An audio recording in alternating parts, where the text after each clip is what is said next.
ایک مرتبہ اللہ کے نیک ولی حضرت جنید بغدادی رحمۃ اللہ علیہ کے پاس ایک عورت آئی۔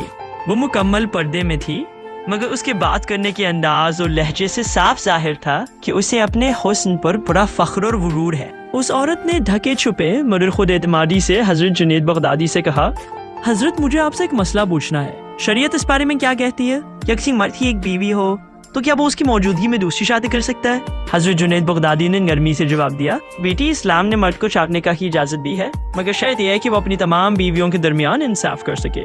یہ سن کر وہ عورت غرور سے بولی، حضرت اگر شریعت میں عورت کے لیے اپنا چہرہ دکھانا جائز ہوتا تو میں آپ کو اپنا چہرہ دکھاتی، اور آپ خود فتویٰ دیتے جس مرد کی بیوی اتنی خوبصورت ہو اسے کسی دوسری عورت کی کیا ضرورت ہو سکتی ہے۔ یہ الفاظ سنتے ہی حضرت جنید بغدادی رحمۃ اللہ علیہ پر ایک روحانی کیفیت طاری ہوئی۔ آپ نے زور سے چیخ ماری اور بے ہوش ہو کر گر پڑے۔ وہ عورت ہی منظر دیکھ کر وہاں سے چلی گئی۔ کچھ دیر بعد جب حضرت جنید بغدادی رحمۃ اللہ علیہ کو ہوش آیا تو شاگردوں نے عرض کیا، حضرت آپ کو کیا ہوا؟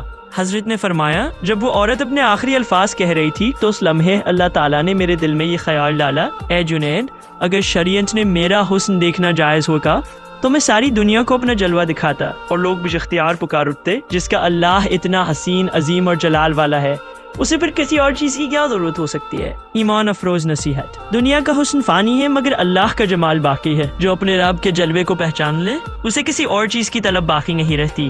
اصل خوبصورتی دل کی عاجزی اور اللہ کی معرفت میں ہے۔